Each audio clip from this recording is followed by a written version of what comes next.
Hello everyone. और जैसे कि हम लोग आरसीसी में स्लैब स्टार्ट करने वाले थे। आरसीसी में स्लैब स्टार्ट जैसे कि आपको सबको पता है स्लैब क्या होता है। ठीक है, क्लियर? ओके। और इसका क्लासिफिकेशन भी आपको पता होगा। क्लासिफिकेशन भी इसको पता होगा। जैसे पहला आपका one way slab, one way slab, two way slab, two way slab,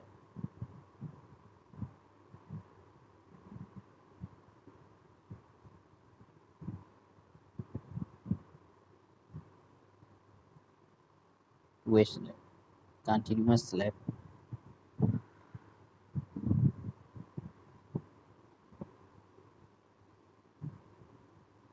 continuous slab,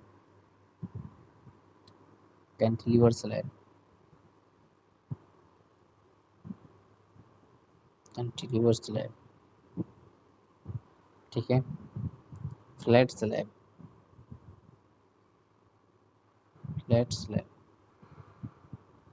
flat slab, simply supported slab. यानी कि इसके जो हैं टाइप्स होते हैं। ठीक है, लेकिन अपने अकॉर्डिंग टू सिलेबस दिया हुआ। ठीक है, उसमें सिलेबस दिया हुआ बेसिकली वन वे और टू वे करके। उसमें अगर कुछ सिंपली सपोर्टेड स्लैब भी आता है बीच में, हम उसको देख लेंगे। ठीक है, चलिए देखते हैं one way slab and two way slab.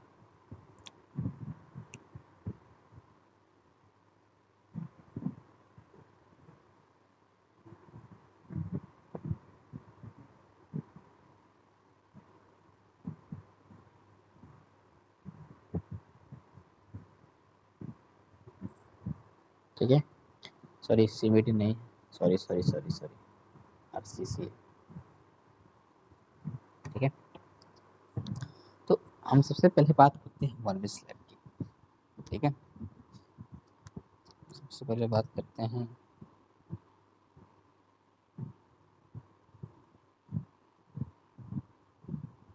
One way slab की। ठीक है, तो इसमें क्या होता है कि इसको जब हम डिफाइन करते हैं तो एक रेशियो टर्म में डिफाइन करते हैं। ठीक है, वो रेशियो क्या होता है इसको ध्यान से देखिए, ध्यान से देखिएगा।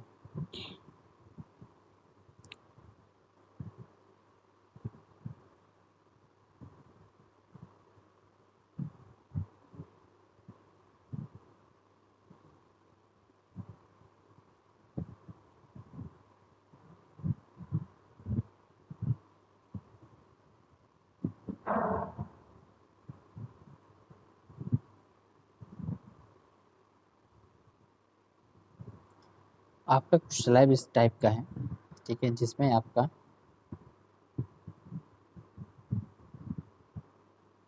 मेन बार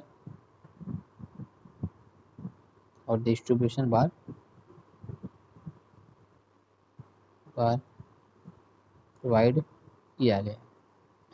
तो इसको जो शॉर्टर स्पैन है, आप ध्यान से देखोगे स्पष्ट हो जाएगा कि ये जो डिस्टेंस दिखाई दे रहा है ये वाला, इसको बोलते हैं एलेक्स। इसको बोलते हैं हम लोग एलेक्स। और ये जो दूरी आप देख रहे हो यहाँ से यहाँ तक, ये होता है आपका एल वाई। यानी कि जो एलेक्स होता है इसको बोलते हैं शॉर्टर स्पैन, इसको बोलते हैं शॉर्टर स्पैन। और एल वाई जो होता है आपका, इसको बोलते हैं लॉन्गर स्पैन।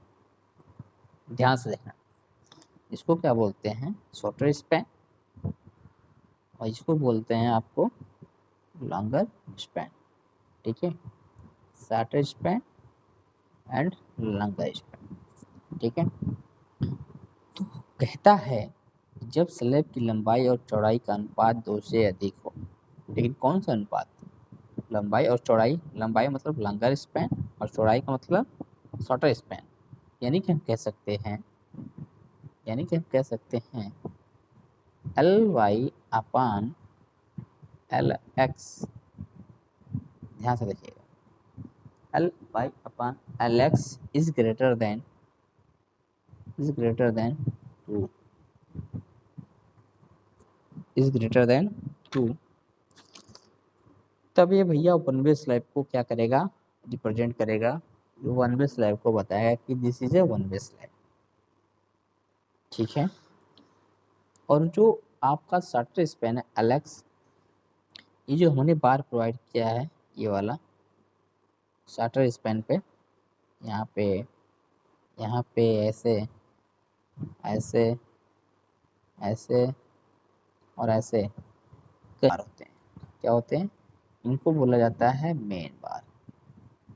क्या बोला जाता है, मेन बार बोला जाता है, ओके, इनको बोला जाता है मेन बार। और ये जो बिछाए गए हैं, ये वाला पोर्शन, ये ऐसे ऐसे, इसको हम लोग बोलते हैं, जो यहाँ से हम बता सकते हैं ये वाला पोर्शन और ये वाला सरिया, इसको हम लोग बोलते हैं डिस्ट्रीब्यूशन बार। क्या बोलते हैं, इसको बोलते हैं डिस्ट्रीब्यूशन बार, ठीक है, ओके, हाँ ओके। यानी कि जो मेन बार है वो जनरली हम लोग प्रोवाइड करते हैं कहाँ पे, जो शॉर्टेज स्पैन है, और जो मेन बार होता है, सॉरी जो डिस्ट्रीब्यूशन बार होता है उसको हम लोग प्रोवाइड करते हैं जनरली कहाँ पे, लॉन्गर स्पैन पे, ठीक है। ये बात था आपका वन वे स्लैब का। और सपोर्टिंग इसमें दो साइड है, ठीक है, आप ध्यान से देखोगे तो सपोर्टिंग आपको दो साइड से मिल रहा होता है, एक वन साइड यहाँ पे ऐसे, और एक जो है आपका यहाँ से, ये वाला यहाँ से, ठीक है। ये दोनों जो सपोर्टिंग है ऐसा है वन वे स्लैब इसमें। अगर हम बात करते हैं टू वे स्लैब, ठीक है, अगर हम बात करते हैं टू वे स्लैब, इसको हम रफ कर देंगे,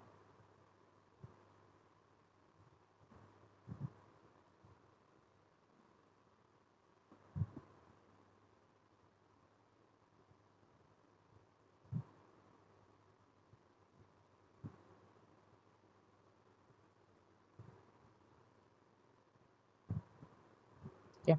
हम बात करते हैं टू वे स्लैब। अब बात करते हैं टू वे स्लैब,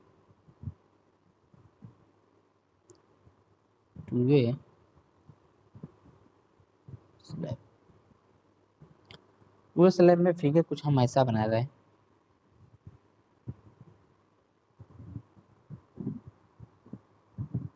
जो सपोर्टिंग होगा आप जो चारों साइड से होगा,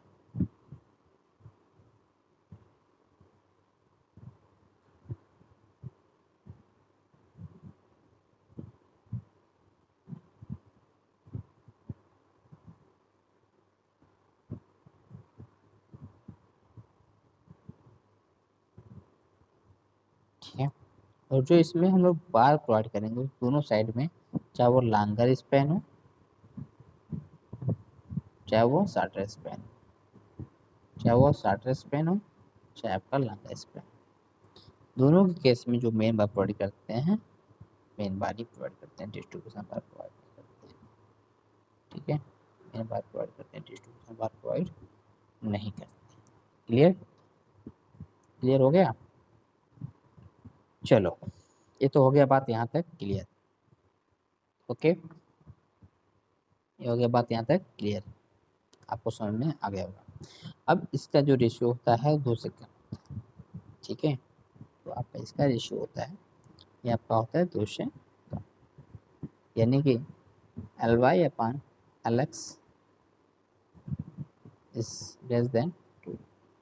तो आपका जो होता है वो जनरली क्या होता है, रिप्रेजेंट करेगा टू वे स्लैब, ठीक है। और टू वे स्लैब में आपको मैं बता दूं, जो आपकी मेन बार होते हैं दोनों स्पैन पर प्रोवाइड किया जाता है, ठीक है, दोनों स्पैन पर प्रोवाइड किया जाता है। क्यों, क्योंकि जो बेंडिंग मोमेंट होते हैं, ठीक है, ये दोनों स्पैन पर आने के चांस हो, चाहे वो शॉर्टर स्पैन पे हो या फिर लॉन्गर स्पैन हो, दोनों में आने का चांस बना रहता है। Clear, okay. इसके आगे आपको याद रखना जरूरी है, कुछ आईएस कोड प्रोविजन है इसको आप लोग डायरेक्ट वैल्यू याद रखिएगा। जब हम कैलकुलेट करते हैं इफेक्टिव डेप्थ का तो वहाँ पे आवश्यकता पड़ता है ए वैल्यू का, तो आप ये वैल्यू वहाँ से निकाल सकते हैं। अगर कहता है deflection, control of deflection, control of deflection, control of deflection, जो इसमें बेसिक वैल्यू होती है, ठीक है, उसमें जनरली उसको हम लोग ए वैल्यू बोलते हैं। और ए वैल्यू जो होता है स्पैन बाई इफेक्टिव डेप्थ के बराबर होता है, इफेक्टिव के बराबर होता है। अगर हमको यहाँ से इफेक्टिव डेप्थ निकालना होगा, ठीक है, यहाँ से अगर हमको इफेक्टिव डेप्थ निकालना हो तो स्पैन अपान ए वैल्यू, और ए वैल्यू हमने आपको बताया था अलग अलग बीम या स्लैब के केस में आपका वैल्यू क्या होता है, अलग हो जाता है। जैसे सिंपली सपोर्टेड हुआ स्लैब आपका होता है 20, कंटिन्यूअस हुआ इसके लिए होता है 26, इसके लिए पता होता है कैंटिलीवर हुआ तो उसका होता है 7। कहीं ना कहीं इसको याद रखिएगा। और ये फार्मूला कब तक एप्लीकेबल है, up to 10 metre, up to 10 metre तभी ये फार्मूला एप्लीकेबल है span upon effective depth a value बराबर। या फिर यहाँ से इफेक्टिव डेप्थ निकालना चाहो तो स्पैन अपॉन ए वैल्यू हो जाएगा, ठीक है। केस दूसरा होता है if span is greater than 10 metre. Condition है दूसरा आपका, दूसरा कंडीशन है if span is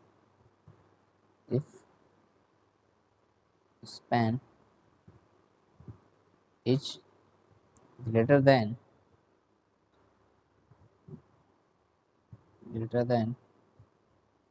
10 meter,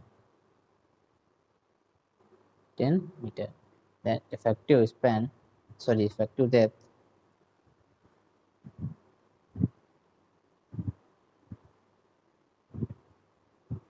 span upon a value into modification factor लगाते हैं M1 MF1 MF2, यानी अलग अलग है, कंप्रेशन के लिए अलग और आपका।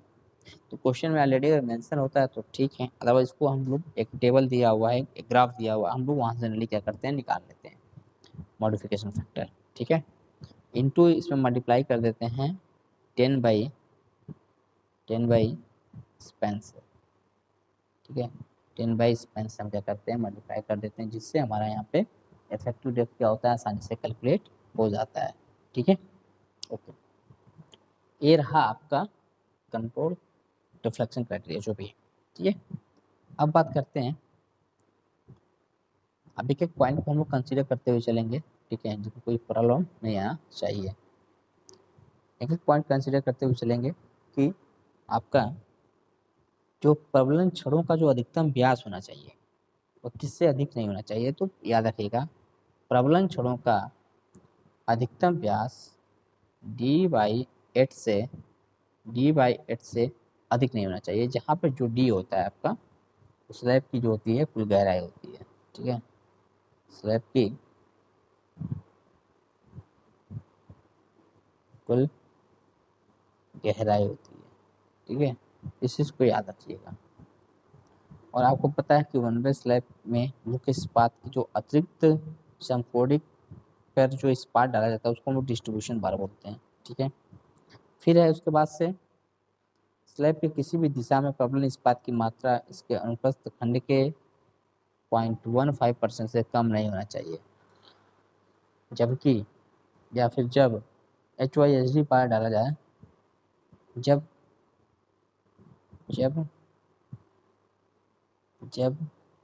HYSD बार डाला जाए, हाई एलिवेशन रिफॉर्म बार, तो उस केस में 0.12% ऑफ BD होना चाहिए, ठीक है, BD। अच्छा, अगर बात करते हैं जब माइल्ड स्टोल हो, ठीक है, जब माइल्ड स्टोल हो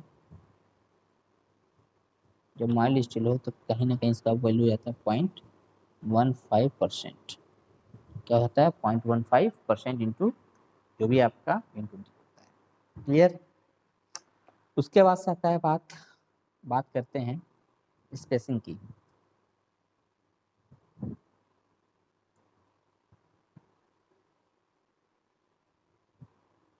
अगर बात करते हैं स्पेसिंग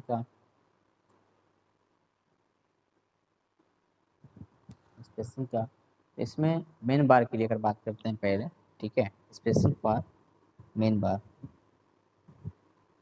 और मेन बार, ठीक है। तो इसमें दो केस बनता है, पहला एंड दूसरा। पहला है 3D, दूसरा जो होता है 300। इन दोनों में जो मिनिमम होता है उसको क्या करते हैं हम लोग कंसीडर कर लेते हैं, ठीक है। इनमें जो मिनिमम होता है उसको हम लोग क्या करते हैं कंसीडर कर लेते हैं। बात हुआ इसकी मेन बार का, जो कि सॉफ्टवेयर स्पैन पे बिछाया जा रहा था, 1 वे स्लैब। और 2 वे स्लैब में भैया स्टार्टर हो चाहे लंगर दोनों बिछाया जा रहा था। अब बात करते हैं डिस्ट्रीब्यूशन बार की। स्पेसिंग फॉर डिस्ट्रीब्यूशन बार,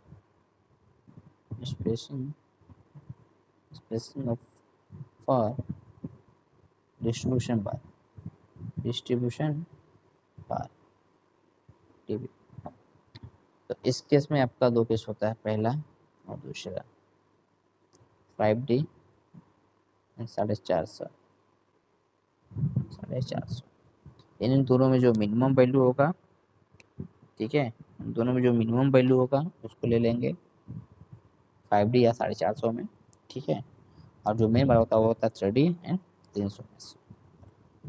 अब बात करते हैं डिस्ट्रीब्यूशन एनफोर्समेंट के कुछ फंक्शन है, उसको हम लोग थोड़ा देख लेते हैं।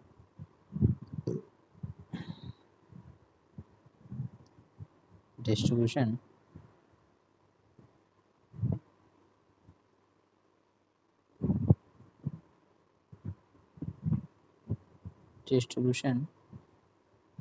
एनफोर्समेंट के कुछ फंक्शन है।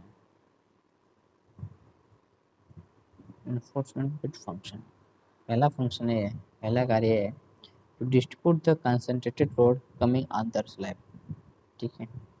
स्लैब के ऊपर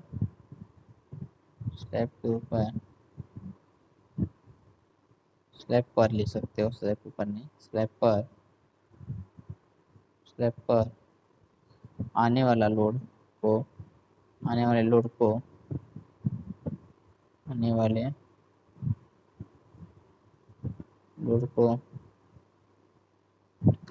लोड को डिस्ट्रीब्यूट करता है। क्या करता है डिस्ट्रीब्यूट करता है।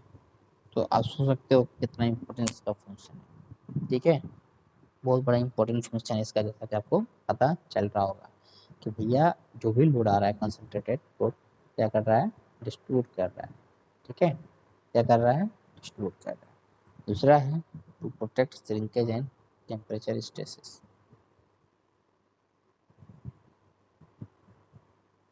दूसरा है आपका टू प्रोटेक्ट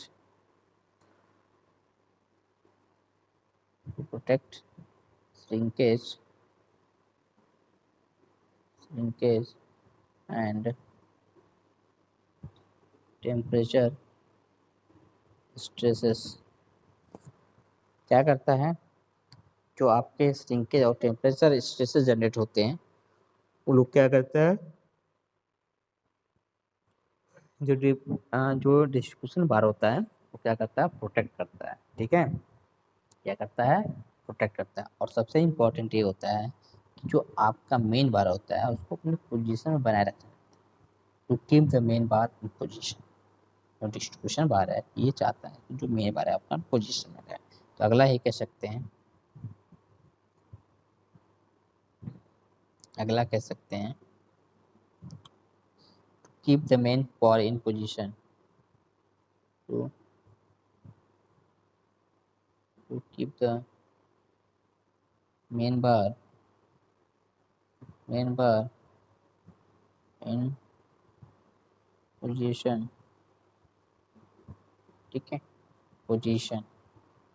तो ये 3 फंक्शन है जो कि बहुत ही इंपॉर्टेंट होते हैं। किसके फंक्शन है? तो आपके डिस्ट्रीब्यूशन फंक्शन, डिस्ट्रीब्यूशन एनफोर्समेंट का, ठीक है। और मैं आपको बता दूं कि अगर आपसे क्वेश्चन में आपसे टू टाइप क्वेश्चन पूछता है तो इस चीज़ को टर्म पे याद रखिएगा कि किसके लिए कहाँ पे कौन सा यूज होता है। और मेन बात जो होता है जनरली बेंडिंग मोमेंट के लिए होता है, ठीक है, उसे रक्षा करता है, ठीक है। तो ये था पूरा टोटल वाला जो भी है आपका, ठीक है। डिजाइन क्राइटेरिया है तो मैं डिजाइन क्राइटेरिया को बताते चल रहा हूँ, एक बार इसको ध्यान से सुन लीजिएगा। डिजाइन प्रोसेस मतलब डिजाइन स्टेज जो भी है, इसके कई सारे स्टेज डिजाइन में है, लेकिन फिर भी जो मेन लगता है उसके भी आप में, जैसे सबसे पहले आप काम करिएगा कि जो विड्थ होगा यहाँ पे वो स्लैब के केस में, ठीक है, बी बराबर हम क्या करेंगे जनरली 1 मीटर विड्थ मात्र सर्व करेंगे। दूसरा आप उसको टाइप्स करेंगे। दूसरा आपका स्टेप होगा कि आप पता करिए कि स्लैब कैसा है, 1 वे 2 वे, तो कुछ करना नहीं, जो रेशियो होता है आपका इसी से क्या करिएगा पता कर लीजिएगा, ठीक है, क्लियर।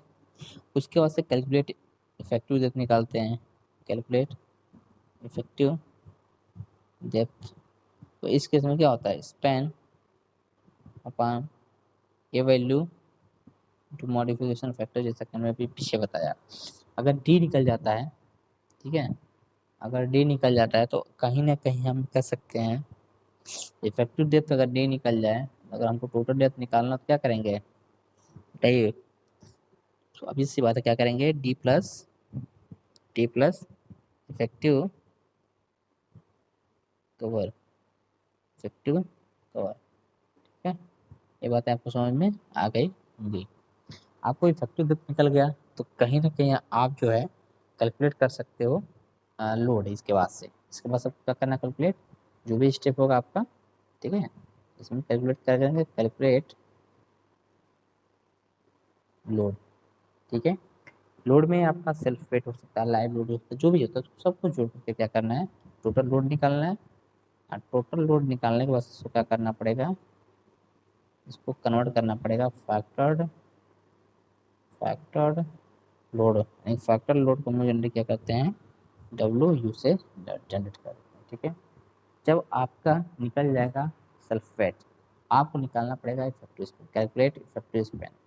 और इफेक्टिव स्पैन मैंने आपको प्रीवियस वीडियो में आपको मैंने बताया था, अगर याद आ रहा होगा तो, जो आपका इफेक्टिव स्ट्रेस था आपका, ठीक है, सॉरी इफेक्टिव स्पैन हो जाता है, उसको हमने पिछले वीडियो में कैसे निकालना है उसको हमने आपको बताया था। जैसे मैंने आपको बताया था कि इसमें 2 केस होते हैं, ठीक है, clear span plus width of support, दूसरा क्लियर स्पैन प्लस डी। इन दोनों में से जो मिनिमम होता है उसी को लेते हैं क्या, इफेक्टिव स्पैन। अब बताइए जो यहाँ पे बी है ये क्या है, बी आपका है विड्थ ऑफ सपोर्ट। सपोर्ट देखो ध्यान से, ये आपका है बी, क्वेश्चन है ये बी है आपका, यही है, या बी बोलिए बी डब्ल्यू बोलिए, बात बराबर है, ठीक है। या आपको सिंपल सपोर्ट भी बोल दोगे तो चलेगा, ठीक है। जैसे हम लोग यहाँ पे बी एस लिखा था, विड्थ ऑफ सपोर्ट, यहाँ पे भी विड्थ ऑफ जो भी है आपका, ठीक है, ओके। कहने का मतलब मेरा यह है कि हम यहाँ से आसानी से निकाल सकते हैं। और इस केस में आपको मैं बता दूं, जो आपका इफेक्टिव स्पैन होता है वो सेंटर टू सेंटर होता है, किसके सेंटर टू सेंटर होता है, किसके इसके सेंटर से यहाँ तक और इसके सेंटर से यहाँ तक। तो हम क्या करते हैं, इनको दोनों को जोड़ देते हैं, दोनों को जोड़ने पे होता है आपका क्या, इफेक्टिव स्पैन। जब इफेक्टिव स्पैन आ जाता है तो आप आसानी से कैलकुलेट कर सकते हो क्या, बेंडिंग मोमेंट, ठीक है। जब आप आसानी से निकाल सकते हो क्या, आप जो भी स्टेप होगा उसके आगे बेंडिंग मोमेंट, जो भी जानते हो डब्ल्यू एल इफेक्टिव और 8 होता है, यहाँ से निकाल सकते हो आसानी से। जब यहाँ से मिल जाए तो यहाँ पे आप एक बार फिर से चेक कर लो डेप्थ के लिए कि डी रिक्वायर्ड छोटा आ रहा है कि बड़ा आ रहा है, ठीक है। देन उसके बाद से एस टी निकालो, देन उसके बाद स्पेसिंग, उसके बाद से आप लोग क्या करना, डिस्ट्रीब्यूशन वर्क स्पेसिंग निकाल करके फाइनली इसको कंप्लीट करना, ठीक है, क्लियर, ओके। तो इस तरह से भी आपका चलता है बेसिकली आपके जो क्वेश्चंस होते हैं आपके। मैंने आप इसमें फॉर्मूला याद रखिएगा, ठीक है, जो छोटे छोटे फार्मूले हैं उसको याद रखिएगा बेसिकली। इस पर ड्यूरेशन सवाल लगाने की बहुत ज़्यादा जरूरत नहीं है, बस जो छोटे छोटे क्वेश्चन बनते हैं कि स्लैब कब स्लैब 1A होगा, कब 2A होगा, ठीक है। ओके, सबसे चीज़ें इसको क्या करना पड़ेगा, ध्यान से देखना पड़ेगा, ठीक है। इसी प्रकार अगर बात करते हैं 2A स्लैब में, तो 2A स्लैब में भी कुछ है नहीं खास, बस रेशियो टू टर्म में उसको ध्यान से देख लीजिएगा। L/L(x) <2 हो जाता है, ठीक है। क्योंकि स्लैब दोनों दिशा में झुकती है, इसलिए दोनों यहाँ पे जो स्लैब 2A स्लैब में हमने बताया था कि जो टेंसाइल इन्फोर्समेंट है वो रिलीज दिया जाता है दोनों साइड, यानी कि मेन वर्क काम वही कर देते हैं, ठीक है। इससे क्या होता है, जो आपका स्ट्रक्चर होता है वो ज़्यादा सेफ होता है, ठीक है, कोई दिक्कत नहीं होता है। इसमें भी आपका जो डिफ्रैक्शन क्राइटेरिया होती है वो सब कुछ होता है, ठीक है। लेकिन विक्षेप को सीमित रखने के लिए कम से कम तो 3.5 होता है, ठीक है। 3.5 मीटर स्पैन के लिए, स्पैन तक जो होता है, ठीक है, स्पैन तक जो होता है आपका, स्पैन के लिए स्पैन बाई डेप्थ का अनुपात जो है 3000, ठीक है, 3000 न्यूटन पर मीटर तक भारक्रम के लिए निम्नलिखित से अधिक नहीं होना चाहिए। तो कौन सा निम्नलिखित है, तो आपका निम्नलिखित में आपका आएगा, सिंपली सपोर्ट की अगर बात करते हैं तो 35 और कंटिन्यूस की बात करते हैं तो 40, इसको ये ध्यान, ठीक है, क्लियर। ओके, तो अगर मान लीजिए स्लैब में, इसी स्लैब में जो आपको क्वेश्चन दिया हुआ है उस स्लैब में अगर मान लीजिए उच्च सामर्थ्य की 415 का यूज़ कर लिया है स्टील, तो उपरोक्त जो मान दिखाई दे रहा है ना यहाँ पे, ये जो मान दिखाई दे रहा है 35-40, इसमें क्या करेंगे, 0.8 से मल्टीप्लाई कर देंगे, ठीक है। क्या कर देंगे, 0.8 से मल्टीप्लाई कर देंगे। तो इस प्रकार गाइस जो आपका सिंगल जो 1 वे स्लैब है या फिर 2 वे स्लैब है, थोड़ा 2 वे स्लैब में हम उसको नेक्स्ट वीडियो में पढ़ेंगे। थोड़ा सा इसमें जो बेंडिंग मोमेंट कैलकुलेट करने का प्रोसीजर है, तो एक IS कोड टेबल के अकॉर्डिंग दिया गया है, जो कि आपके पेज नंबर 91 पे दिया हुआ है, ठीक है। जो IS कोड है आपका 456/2000, ठीक है। तो उस केस में आपका जो है जनरली जो है बेंडिंग मोमेंट को निकालने के लिए थोड़ा सा अलग प्रोसेस इन्होंने किया है, ठीक। उसके बाद आप भी यहाँ भी चेक कर सकते हैं, ठीक है। ओके, तो कहने का सेंस मेरा ये है कि आप जब भी सवाल लगाओ, ठीक है, तो सबसे पहले क्या करना, आप स्टेप को ध्यान से, ठीक है, स्टेप बाय स्टेप पढ़ लिया करो, देन उसके बाद फॉर्मूले अप्लाई करो, अपने आप लग जाएगा, ठीक है। लेकिन सबसे पहले क्या करना पड़ेगा, आपको कॉपी में इसको लिखना पड़ेगा, नोट्स बनाना पड़ेगा। नोट्स नहीं बनाओगे तो काम नहीं हो पाएगा, ठीक है, काम नहीं हो पाएगा, फिर हो जाएगा दिक्कत, ठीक है। ओके, चलो, और कोई दिक्कत नहीं। चलो अब हम लोग जो है नेक्स्ट वीडियो में हम क्या करेंगे, आगे बढ़ेंगे कि क्या 2 स्लैब में कुछ सवाल कैसे हैं कैसे नहीं, उसके बारे में थोड़ा सा हम लोग ध्यान से देखेंगे। देन और कुछ बचा उचा होगा तो उसको भी हम क्या करेंगे, कवर कर देंगे, ठीक है। ओके, नेक्स्ट मिलते हैं नेक्स्ट वीडियो में, ठीक है। और आई होप कि आप नोट्स बना रहे होंगे, अगर नोट्स नहीं बनाएंगे तो आई थिंक तो बहुत दिक्कत हो सकता है। तो आप प्रॉपर नोट्स बनाइए,